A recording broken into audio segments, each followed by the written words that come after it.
Hello, poem coaxers.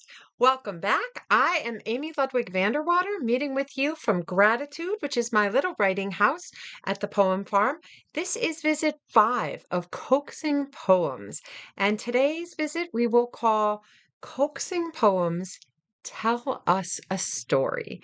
Because one thing that poems can do, in addition to giving us a list or many other things, providing a description, is poems can tell stories. Think of some of the nursery rhymes we know, or like simple songs like Mary had a little lamb, little lamb, little lamb.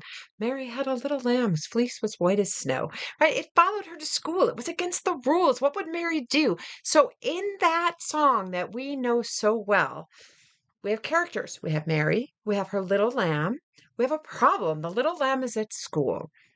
And this is both story and poem and song. And so when we write poetry, our poems can tell stories in the same way that our long stories can be stories. There are many famous, very, very long poems, and there are some books we know that are poems, and we might not think of them as poems. So if you know the picture book Owl Moon by Jane Yolen, look at it closely and you will see it is a poem. Jane Yolen told me that, and I went back and looked at it very closely and really understood it is a poem. You will see the repetition, you will see the gorgeous language, you will see the line breaks in Owl Moon. I encourage you to look closely at that one. So, when we think about writing poems, and maybe we might say, I'm not sure what to write about, one thing we can do is we can say, what is a story that I have? And it may be a story that really happened to us. It may be a story that happened to somebody else. They told us about it. It may be a completely imaginary story, a story from history, a blend of any of these. It may be true, it may be not true. It may be a little bit true and a little bit not true.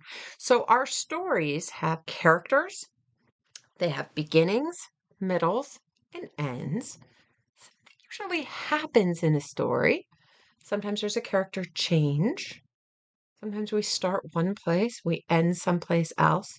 Sometimes we start someplace, some things happen in our story, their actions, and then we end up right back where we started. So I've been writing a few little poem stories that I'll share with you, narrative poems, poems that are stories.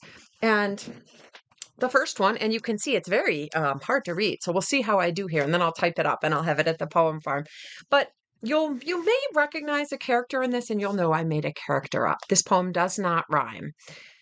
Littlest Blue Mittens.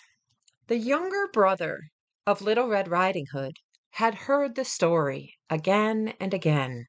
He was again and again frightened.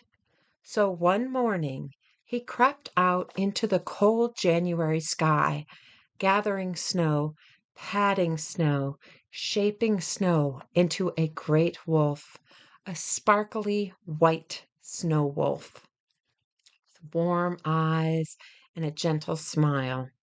A wolf who could not move or fool anyone. A wolf who stood still under sun and still under moon. A pet snow wolf for a brave younger brother. Littlest Blue Mittens climbed onto the back of the snow wolf and whispered cold cloud secrets into his listening ear.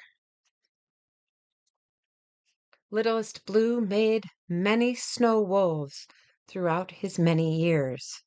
An old man now, he still wears blue mittens and tells secrets to imagined wolves on his winter walks alone. I thought of Littlest Blue Mittens today when I was getting dressed. I thought, if everybody in Little Red Riding Hood's family had an article of clothing that was special.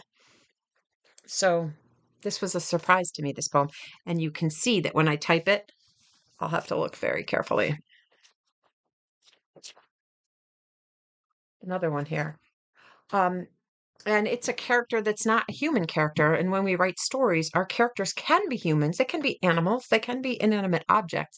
I chose to have one of my main characters in this one that is still untitled, but I will work on a title after this, is Rain.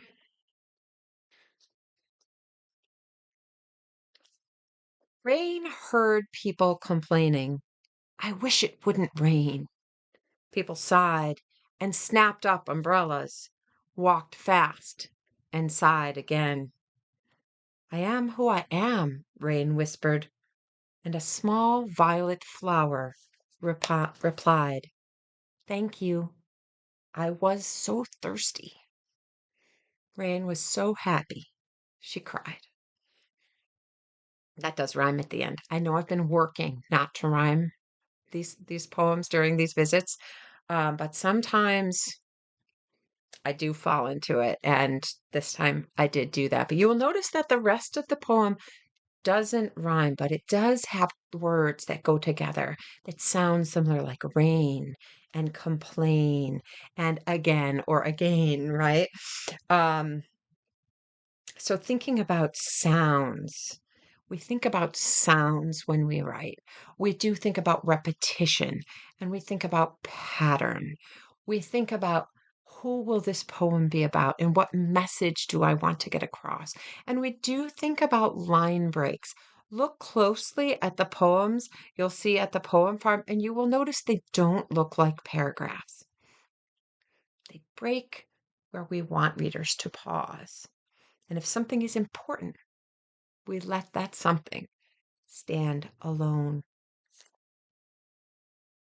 I do have one more, but this rhymes too, so not till the end though. So I will share this one with you. This is in the I voice, and I wanted to share it with you because Littlest Blue Mittens, that one is about a character, like a character who is not me. It's about him. And then Rain is about a character who's having a problem about not feeling, included and loved. And that is an object. But this one I wrote in the I voice. But it's not really true, but it's kind of true. I took a walk inside my heart, a walk through a meadow of words. I picked and placed some in my basket beneath a rainbow of birds. When I got back home, still in my heart, I arranged a word bouquet and placed them in a jam jar vase to give to you today. So actually, that will say I arranged and placed it, because it's the bouquet, in a jam jar vase to give to you today. So there are two rhymes in there, birds and words and bouquet and today. And I do need you to know that this idea of a word bouquet is something I have been writing about in my notebook throughout this notebook. So I think that rhyme came about because that was already in my mind, that had been living back here waiting for a poem to join.